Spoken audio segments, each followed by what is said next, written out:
Ladies and gentlemen, welcome, and thank you for joining today's Duty to Serve Final Rule. Before we begin, there are a few technical details we would like to share. Please note that all participant lines will be muted for the duration of this event. You are welcome to submit written questions, and these will be addressed during Q&A. To send a note, please use the Notes function on the lower right-hand side of your screen and address your questions to all moderators using the drop-down box. In addition, you can adjust the presentation size on your screen by holding down Control and using plus or minus to zoom in and out. If you require technical assistance, please send a note or call our help desk at 888-796-6118. With that, I'll turn the call over to Danielle Walton. Please go ahead. Thanks, Emily, and good afternoon, everyone. This is Danielle Walton with the Federal Housing Finance Agency. I want to welcome you all and thank you for taking the time to join us for this webinar. Last week, FHFA issued the Duty to Serve Program Final Rule. Today's webinar, which is scheduled to last 1 hour, will provide an overview of the final rule and provide an opportunity for you to ask us questions you may have about the rule and the program's next steps. Joining me today are members of the Duty to Serve program team who will provide an overview of the rule and respond to questions we have received in advance. We will also leave time at the end to field additional questions, which you can type into the notes section on the lower right of your screen. Once the webinar has concluded, we will make a recording of the webinar available on FHFA.gov/DTS, and you can also reach out to us with additional questions or comments at dutytoservestakeholders@FHFA.gov. I would now like to turn things over to Duty to Serve Project Manager Jim Gray for a few opening remarks. Thank you, Danielle. Turning to the agenda slide, slide 2, FHFA has issued a Duty to Serve Final Rule to implement the requirements of the Housing and Economic Recovery Act of 2008, referred to here in this webinar as HERA. In today's webinar, we will first offer you a brief overview of what's in the final rule, emphasizing the changes made from last year's proposed rule. Then we will describe a series of public listening sessions that FHFA has set up with Fannie Mae and Freddie Mac, the Federal Reserve Banks of Chicago and San Francisco, and at FHFA headquarters in Washington, D.C., to seek ideas very soon from the public, including perhaps some of you on this call, for how the enterprises could approach their Duty to Serve underserved markets plans. Then we will go over the timeline for the development of the enterprise's initial Duty to Serve plans. And finally, we will give you the opportunity to ask questions of the FHFA project team that developed this rule. Turning to slide 3, what is the Duty to Serve? The Duty to Serve program is based on 3 specific underserved markets identified by Congress in HERA: manufactured housing, affordable housing preservation, and rural housing. HERA required Fannie Mae and Freddie Mac, which we refer to here as the enterprises, to increase the financing available to serve moderate income, low income, and very low income families in each of these 3 underserved markets through outreach, loan product development, investments, and loan purchases. FHFA is responsible for establishing a framework for how FHFA will annually evaluate and rate the enterprise's compliance with the Duty to Serve requirements for each underserved market. I will now turn it over to Matt Douglas to describe the Underserved Markets Plan framework that is integral to the Duty to Serve program. Matt? Thanks, Jim. So under the final rule, each enterprise is required to prepare an underserved markets plan that describes the activities the enterprise will undertake over a 3-year period to meet its Duty to Serve obligations. For each of the three underserved markets, the rule lays out the scope of activities that are eligible to be included in a plan. These activities are organized into three categories: statutory, regulatory, and additional activities. The statutory activities are the 9 affordable housing preservation programs specifically identified in HERA for the affordable housing preservation market. HERA did not include any comparable programs under either the manufactured housing or rural housing markets.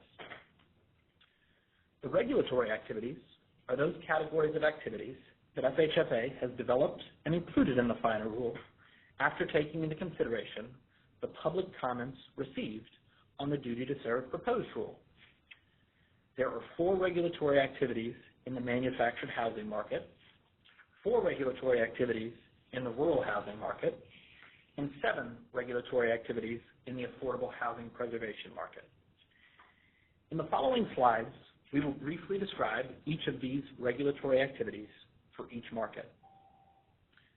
While no specific statutory activity or regulatory activity is mandatory, an enterprise is required to consider a minimum number of statutory or regulatory activities in each underserved market, with the minimum number designated by FHFA in forthcoming evaluation guidance, and explain in its plan why it either included the activity in its plan or chose not to include the activity in its plan. The third category of activities that an enterprise can include in its underserved markets plan are additional activities.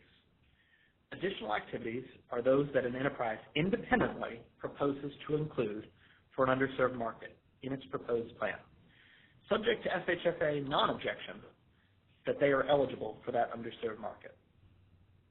On the next slide, we will further discuss the underserved markets plans.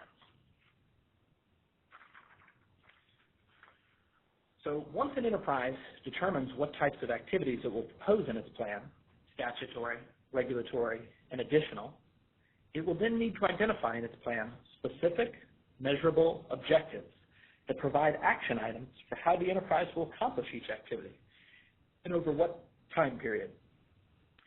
For example, for the regulatory activity for energy efficiency improvements, an objective could be a loan purchase goal or collecting and sharing utility usage data. Each objective proposed must meet one of the 4 evaluation areas contained in the statute: outreach, loan products, loan purchase, or investments. If an enterprise plans to engage in activities that qualify for duty to serve extra credit, that must also be specified in its plan. An enterprise may receive extra credit for activities that are particularly challenging or impactful in each underserved market, such as those that promote residential economic diversity, serve high-needs rural populations, or support manufactured housing communities with minimum tenant pad lease protections as specified in the rule. FHFA will identify in the evaluation guidance the specific activities eligible for extra credit. Next, we will summarize the statutory and regulatory activities for each of the underserved markets. Mike Price will lead this off with a summary of the regulatory activities for the manufactured housing market. Okay, turning to slide 6, this gives an overview of the regulatory activities for the manufactured housing market. For this slide and some others, you can see red text which shows what was added in the final rule but was not included in the proposed rule. An activity that was proposed but not included in the final rule is noted with strike through. As you can see, the final rule provides 4 regulatory activities the enterprises could pursue for this market. 2 are for single-family loans, and the other 2 are for blanket loans on manufactured housing communities. There are no statutory activities in the manufactured housing market. The first single-family regulatory activity is for a pilot product supporting manufactured homes titled as personal property, also known as chattel. The proposed rule did not include this as a regulatory activity, but specifically requested comment on whether it should be included in the final rule. The proposed pilot to purchase manufactured chattel loans would require prior approval by FHFA. FHFA expects that an enterprise would first conduct extensive research and development and a thorough vetting of its counterparties. FHFA also expects that a proposed pilot would include enhanced borrower protections, and if the homes are sited on rental property, leases with basic tenant protections. Furthermore, FHFA will issue a request for input on chattel lending in January. You will be invited to provide your thoughts on this. We will publicize and post this on the dedicated page, www.fhfa.gov/DTS. The second single-family regulatory activity is support for manufactured homes titled as real property.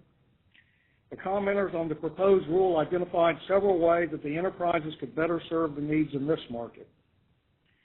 For manufactured housing community blanket loans, the first regulatory activity is for support of communities owned by government entities or instrumentalities, nonprofits, or residents. These types of communities tend to provide long-term affordable housing opportunities under reasonable terms and conditions.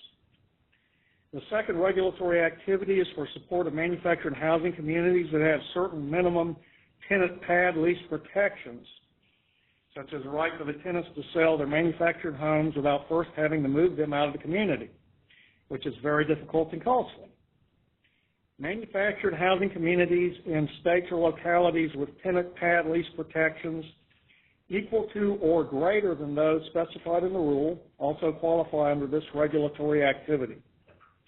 Next, Matt Douglas will summarize the statutory and regulatory activities for the affordable housing preservation market. Thanks, Mike. Slide 7 provides an overview of the statutory and regulatory activities in the affordable housing preservation market. The first column of the slide shows the statutorily enumerated activities that are included in HARA. Currently, Fannie Mae and Freddie Mac are most active in the HUD Section 8 Rental Assistance Program and in supporting financing of projects that use federal low-income housing tax credit debt. HARA, however, also includes certain other HUD subsidy programs, grant programs, and Federal Housing Administration insurance programs. Low-income housing tax credit equity investments will be discussed separately on the next slide.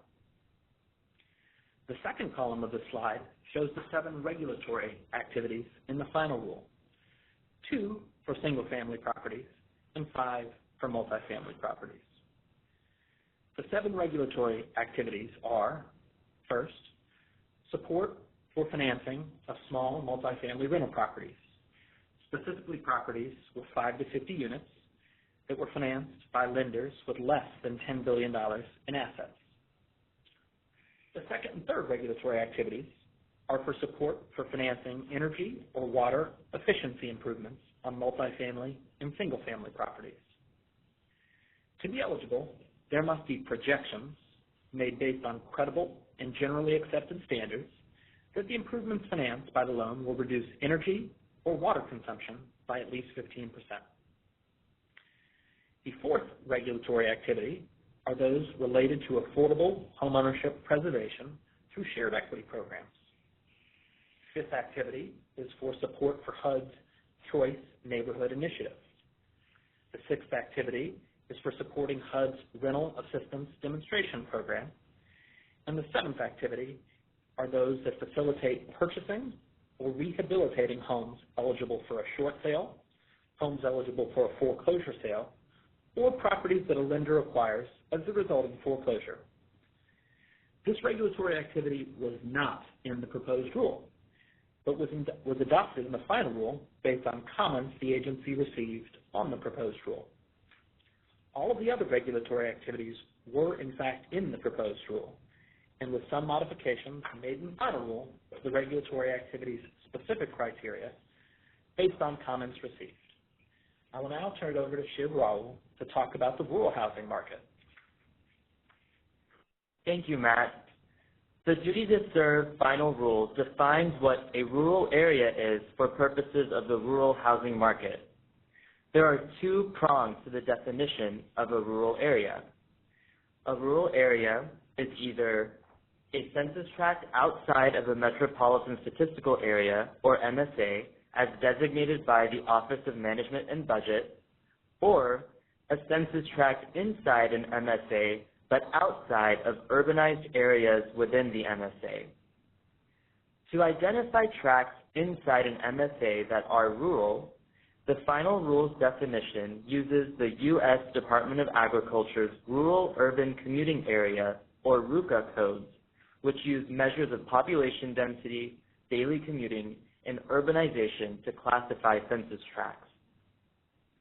Within an MSA, a census tract must be outside of areas designated as RUCA Code 1 and outside of tracts that are designated as RUCA Code 2 with a housing density of over 64 housing units per square mile to be considered a rural area in the final rule. As Slide 8 shows, this is a change from the proposed rule's definition of rural area. Like the proposed rule, census tracts outside of an MSA are considered rural in the final rule under the first prong of the definition. The final rule changes the second prong of the proposed rule's definition of rural areas in order to better target areas that are truly rural in character while also excluding areas that are suburban or exurban and already well served by the enterprises. I will now summarize the 4 regulatory activities in the rural housing market in the final rule. There are no statutory activities for the rural housing market. The 4 regulatory activities are supporting housing in high-needs rural regions, supporting housing for high-needs rural populations, supporting financing by small financial institutions of rural housing, and supporting small multifamily rental property activity in rural areas. For the regulatory activity for supporting housing in high-needs rural regions, the final rule identifies the following regions as high-needs rural regions, provided that they are located in a rural area: Middle Appalachia, the Lower Mississippi Delta, Colonias, and rural tracts in persistent poverty counties that are not captured in the 3 regions just listed. The final rule revises the proposed definition of colonia by defining a colonia as an identifiable community that meets the definition of a colonia under a federal, state, tribal, or local program. Rural tracts in persistent poverty counties were not included in the proposed rule. The final rule makes supporting housing for high-needs rural populations a separate regulatory activity. It was combined with high-needs rural regions in the proposed rule. The final rule defines high-needs rural populations as members of a federally recognized Indian tribe located in an Indian area and agricultural workers, provided that they are located in a rural area. The final rule's inclusion of agricultural workers is broader in scope than the proposed rule's inclusion of migrant and seasonal agricultural workers. The regulatory activity in the final rule for supporting financing by small financial institutions of rural housing was not included in the proposed rule. And the regulatory activity in the final rule for supporting small multifamily properties in rural areas was also not included in the proposed rule. Small multifamily properties are defined as those with 5 to 50 units. These 2 new regulatory activities were added after receiving comments from the public on how the enterprises could help address barriers to rural lending and help build capacity among rural market participants. Enterprise low-income housing tax credit equity investments, specifically in rural areas, are eligible for duty to serve credit subject to approval by FHFA as conservator. FHFA may provide greater credit for LIHTC equity investments that serve high-needs rural areas or populations as specified in the evaluation guidance. This concludes our summary of the statutory and regulatory activities in each of the 3 duty to serve underserved markets. Next, I will turn it back to Matt Douglas to address the evaluation framework for the Duty to Serve program and the final rule. Thanks, Shiv. As Jim Gray mentioned earlier in the presentation, HERA requires FHFA to annually evaluate and rate each enterprise's duty to serve compliance and to report its conclusions to Congress. FHFA's approach to evaluation in the final rule evolved from the proposed rules approach. We'll go over the highlights. FHFA will issue a single evaluation guidance that will apply to both enterprises. This evaluation guidance will contain greater detail on the evaluation process.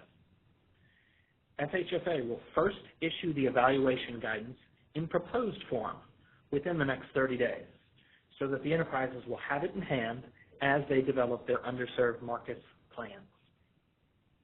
We will also invite public input on the proposed evaluation guidance. The overall approach for the evaluation is a three-step process, which replaces the 100-point system that was in the proposed rule. In the first step, FHFA will review the extent to which the enterprise has achieved the objectives it identified in its plan.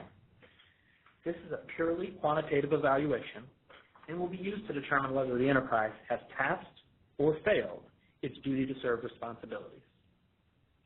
In the second step, FHFA will evaluate the enterprise's performance under its plan from a qualitative perspective, assessing the extent to which the objectives achieved meaningful impact and were implemented skillfully.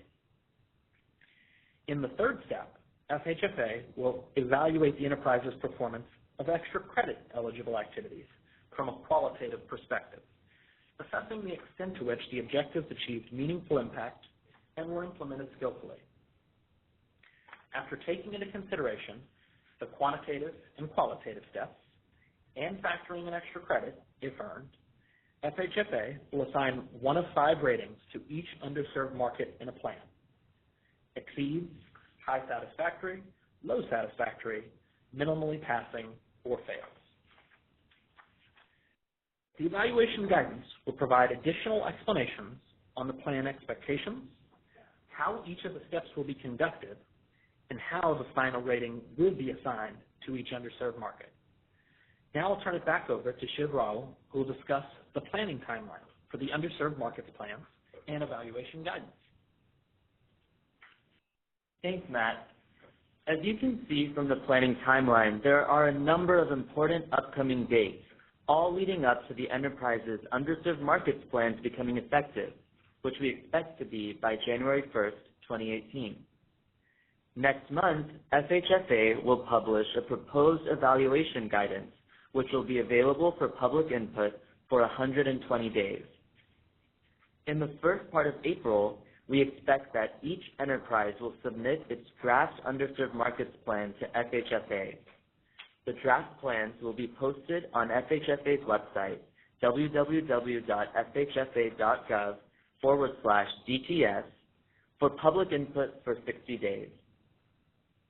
During August, FHFA will issue evaluation guidance revised as appropriate. FHFA will also provide the enterprises with feedback on their draft underserved markets plans.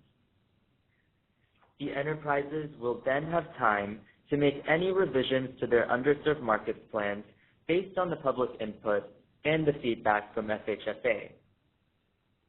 By December 1st, FHFA expects to issue non-objections to the plan content for each underserved market in the enterprise's underserved markets plans. In January 2018, the enterprise's underserved markets plans are expected to become effective. In addition to these major milestones, at a time to be determined, FHFA will issue a request for input on what each enterprise might consider including in a potential manufactured homes chattel pilot program, if it were to include such a pilot in its draft plan. I will now turn it over to Danielle Walton to discuss the public listening session that FHFA, Fannie Mae, and Freddie Mac are hosting. Thanks, Shiv. As mentioned earlier, under the final rule, the enterprises will develop underserved market plans that will describe how each enterprise will achieve its duty to serve responsibilities. Many of you have already provided valuable feedback on the proposed rule, and your continued engagement is welcome as the enterprise plans are drafted. FHFA and the enterprises are co-hosting public listening sessions in 3 locations across the country so that we can capture a wide range of input on what you would like to see included in the enterprise's draft plan. You can see the dates and locations of these meetings on the screen. January 25th in Chicago, February 1st in San Francisco, and February 8th in Washington, D.C. We will also host one session via webinar on February 9th for those unable to travel to one of the 3 locations. Registration is now open for these sessions on our website, fhfa.gov/DTS. We invite all stakeholders to register to attend one of the sessions. Stakeholders may also request to make brief remarks at one of the sessions on one of the 3 underserved markets in the Duty to Serve program. Each request to attend and present will be reviewed by FHFA and the enterprises to ensure fairness and broad representation before attendees and presenters are confirmed. I'll now turn it over to Nina Griffith, who will discuss the new Duty to Serve webpage. Thank you, Danielle. The Duty to Serve webpage, www.fhfa.gov/DTS, is the primary way FHFA will communicate with and receive feedback from the public on the Duty to Serve program. The webpage includes an overview of the program, announcements of upcoming events and activities, a link to data and tools for the rural housing market, and a link to the final Duty to Serve rule and other public materials. When we release requests for input, this webpage will be the place where you can provide input on select program components, like the evaluation guidance and the enterprise's underserved market plans. You can also provide general feedback on the program at any time. You can learn about the FHFA Duty to Serve experts who oversee the program on the webpage as well. Jim Gray will now talk about how to communicate with us via email. Thank you, Nina. Initially, we expect a lot of inquiries on the Duty to Serve program. We are very interested in your feedback and will make our best efforts to respond to your questions in a timely fashion. We appreciate your interest in the Duty to Serve program. And next, we will entertain your questions on the Duty to Serve program, starting with some of the questions that were submitted in advance. But if you did not submit a question in advance, you can submit a question now, and I will turn it back over to the moderator to please repeat the instructions for submitting a question. Once again, if you'd like to ask a question, you can use the Notes tab on the lower right-hand side of your screen and address your questions to all moderators using the drop-down box. Okay. We did receive some questions in advance that we're going to start with.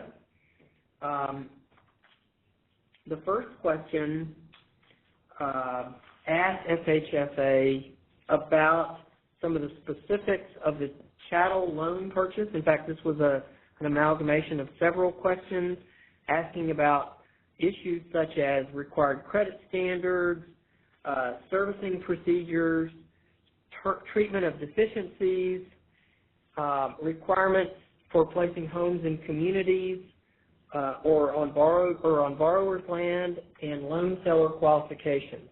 And I'm going to ask Mike to give our general answer to these questions about chattel lending. All right, thanks, Jim. The short answer is that the rule doesn't contain these kind of specifics.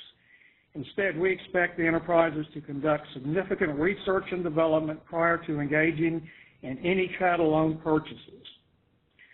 Now, their research and their development would be informed by several things. First, FHFA's upcoming request for input on chattel loans.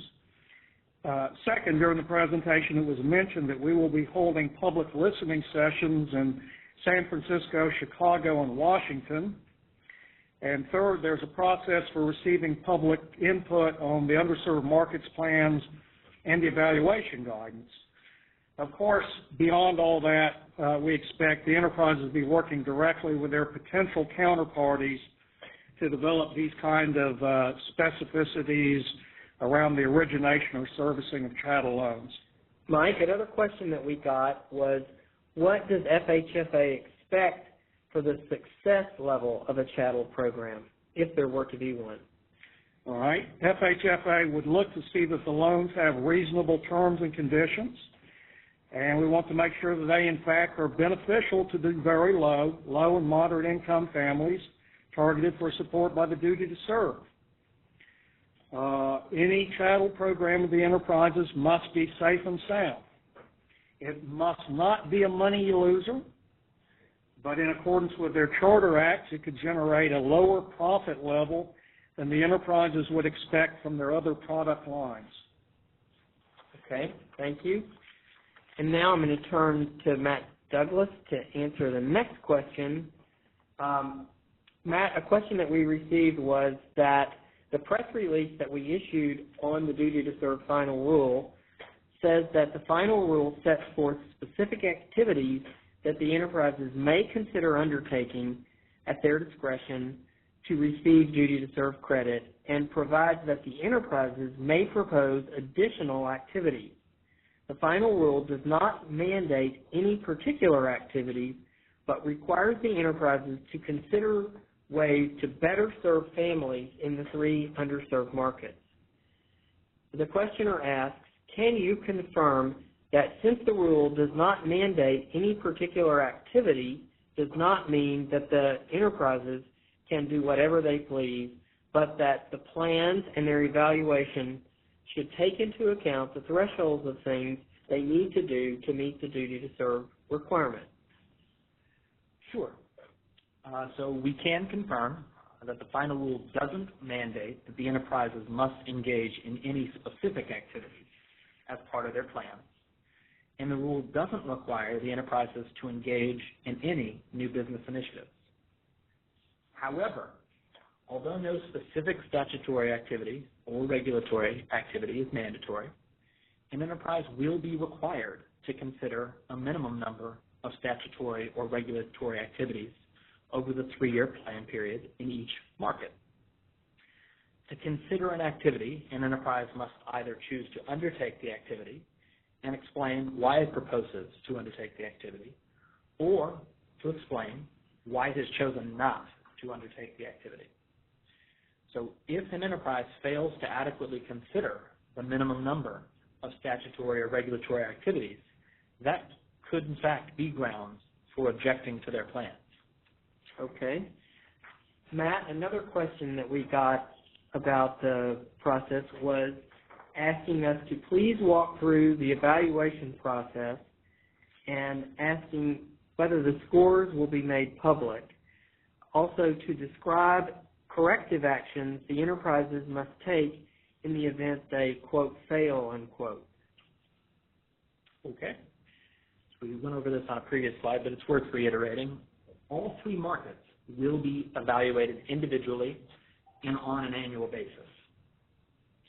To evaluate an enterprise's performance under its plan, FHFA will use a 3-step process.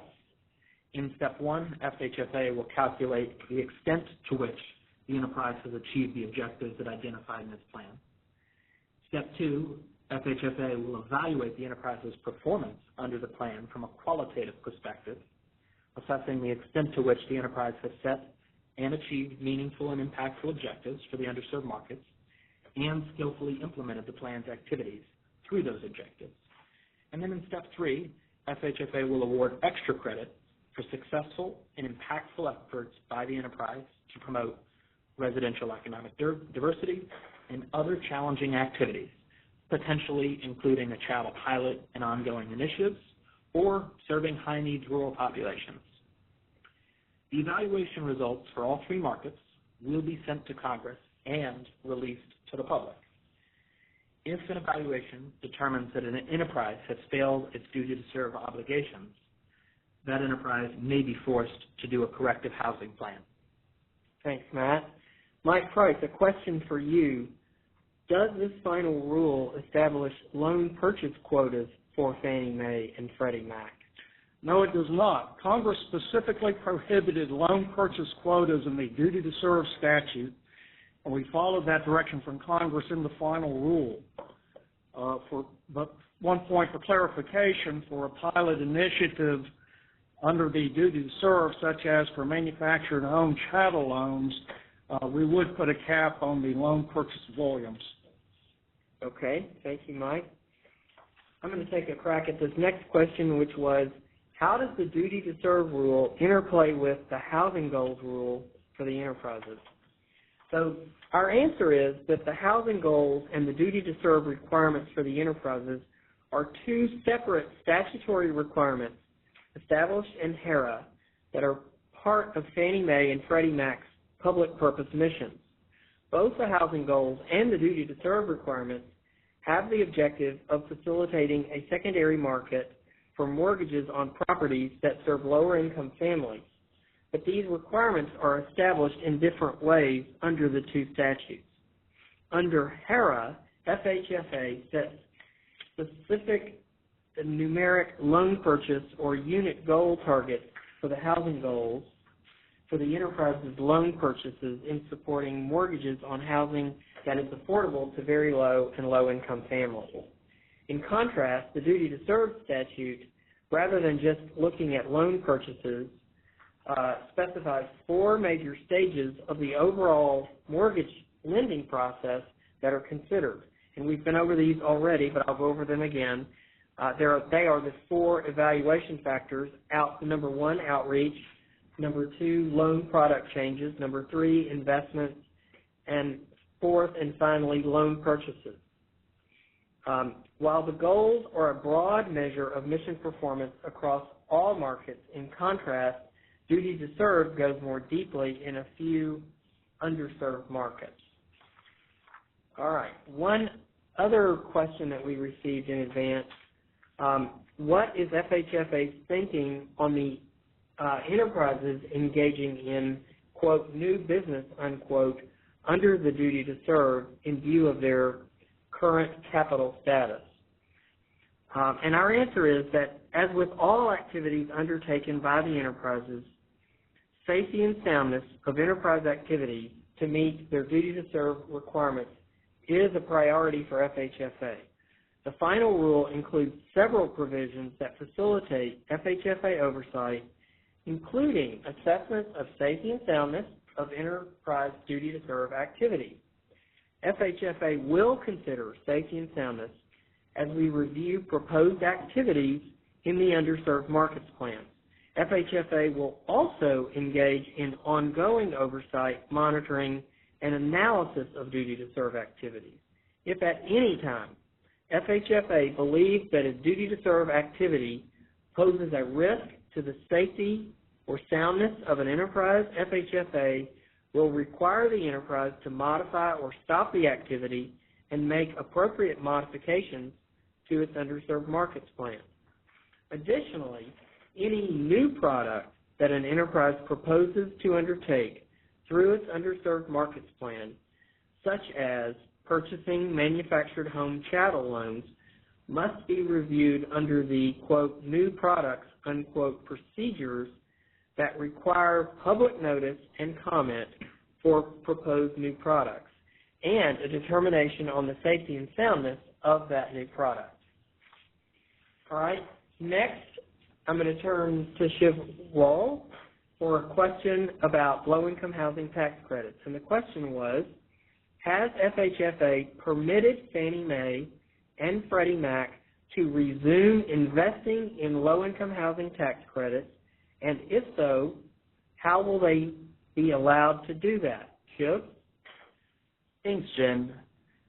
So the rule does not specifically authorize Fannie Mae and Freddie Mac to resume investing in low-income housing tax credits. Whether to permit that is a decision for FHFA as conservator.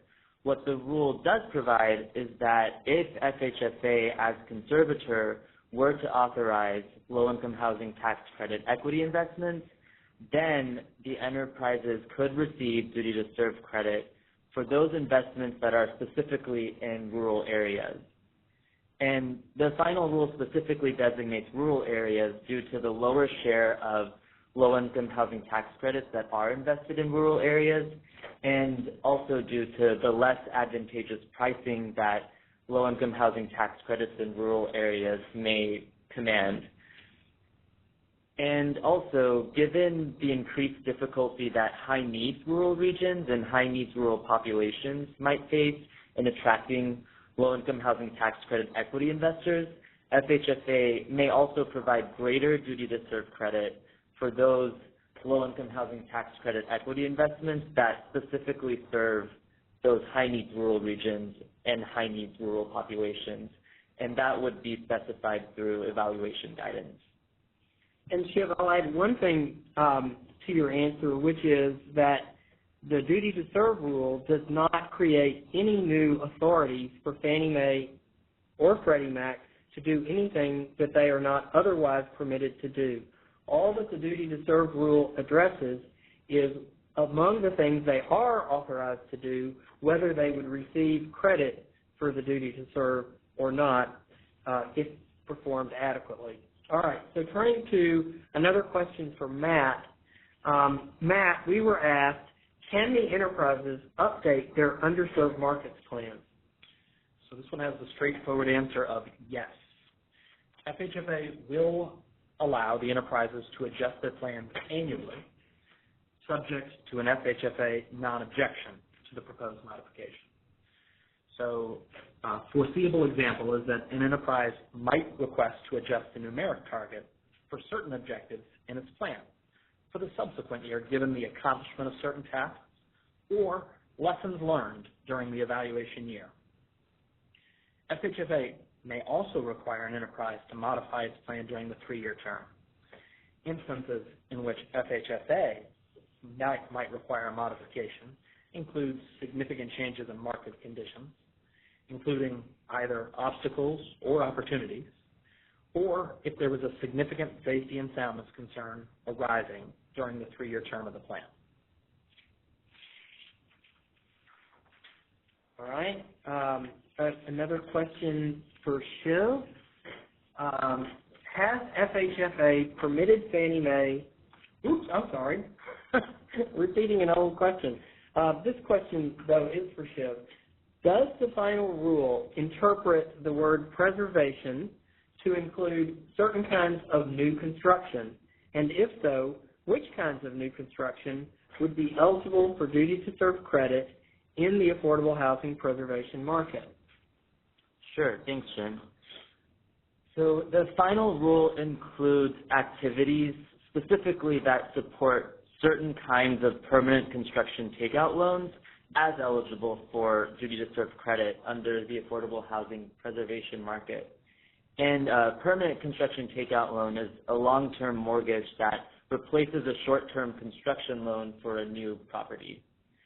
So the two kinds of permanent construction takeout loans that are eligible for credit are those specifically for replacement properties that preserve existing subsidies on affordable housing for a regulatory period of required affordability, and also those specifically for housing that may have been developed under certain state or local programs where the property owner has agreed to restrict a portion of the units for very low, and moderate income families at affordable rates, or where that property is for a shared equity program that meets the requirements we've specified in the final.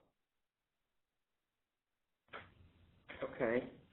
All right, a question for Mike.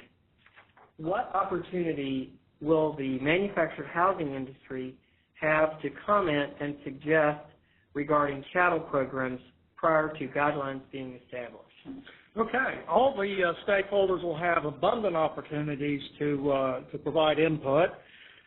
First, the agency is going to publish a request for input that will solicit additional information on chattel lending.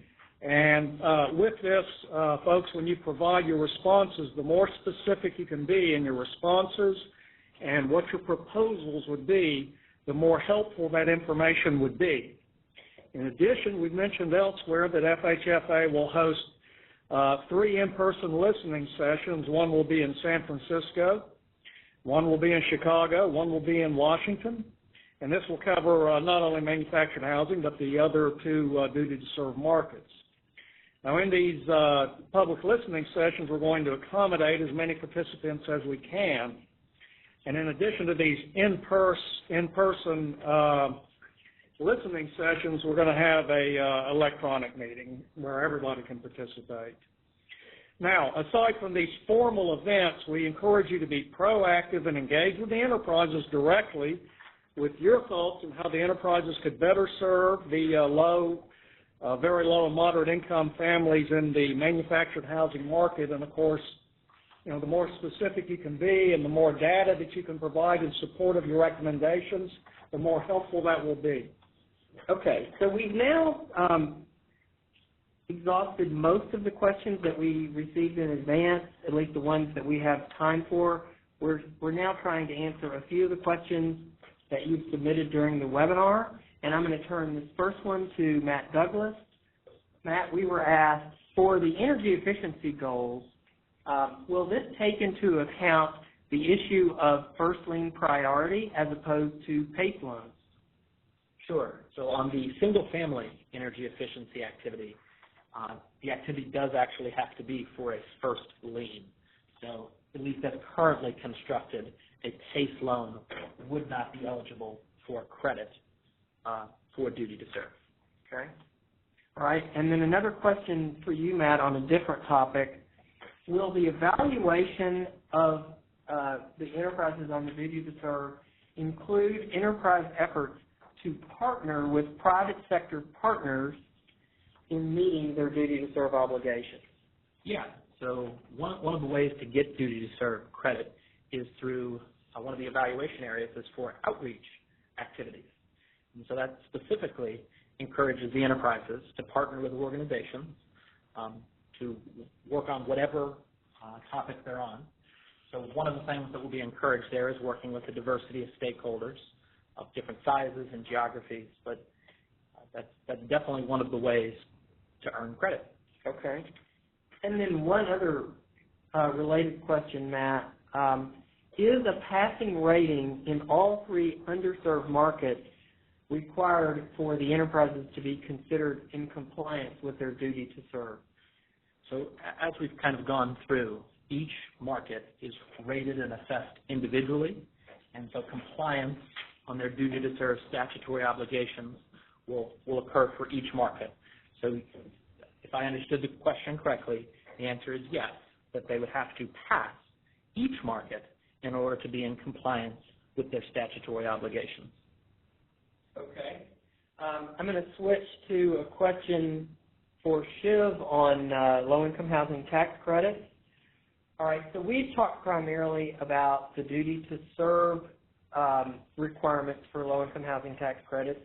This questioner is asking for more details on FHFA's process for determining whether the enterprises are authorized to make low-income housing tax credit equity investments. Sure. Thanks, Jim. I'll take a stab at that, and Mike Price, if you need to chime in, please feel free to do so. So as we mentioned in the slide presentation, the final duty to serve rule only explains what would be eligible for duty to serve credit if that activity is permissible under FHFA's current policies and procedures. So if an enterprise were to propose in its underserved markets plan activities for LIHTC equity investments, then FHFA as conservator would go through a process to determine whether it approves that activity or not. And in the future, if FHFA does authorize certain LIHTC equity investments by the enterprises, then the final rule explains which of those investments would be eligible for credit under the Duty to Serve program. And as the final rule explains, only those LIHTC equity investments that are in rural areas would be eligible for credit under the Duty to Serve program, where we will be issuing evaluation guidance in the next year, and FHFA may decide to provide greater duty to serve credit for those LIHTC equity investments if FHFA decides they are permissible that serve high-needs rural regions and rural populations specifically. Okay. Okay, this is another question for Matt. If the enterprises are released from conservatorship under the incoming administration, does the duty to serve still apply? Sure. So one of the goals the agency had in putting out this rule was to ensure that this regulation, this final rule, would apply whether the enterprises remain in conservatorship or don't. So it is FHFA's position that we are acting as regulator here and that the duty to serve final rule will apply outside of conservatorship. Okay. All right. I believe that we've just about exhausted the time for questions, and we appreciate the many thoughtful questions. I'm sorry that we weren't able to get to every single one of them, but we do invite you to follow up with us offline, and we will try to answer your questions after the fact. Also, this webinar will be recorded, and I believe I will turn it over to Danielle Walton to close out the webinar. Thank you all. Thanks so much, Jim. And just wanted to thank everyone again for attending today's webinar and for your questions. As Jim said, the recording of this webinar will be posted soon on our website. That address again is FHFA.gov/DTS. Please encourage interested parties who were not able to watch the webinar today to view the webinar recording on our website. And again, if you have further questions or comments, please contact us at our email address, dutytoservestakeholders@FHFA.gov. This concludes our webinar on the Duty to Serve program. Have a great rest of your afternoon. Thank you to our speakers, and thank you in the audience for joining us today. This concludes our program. You may now disconnect.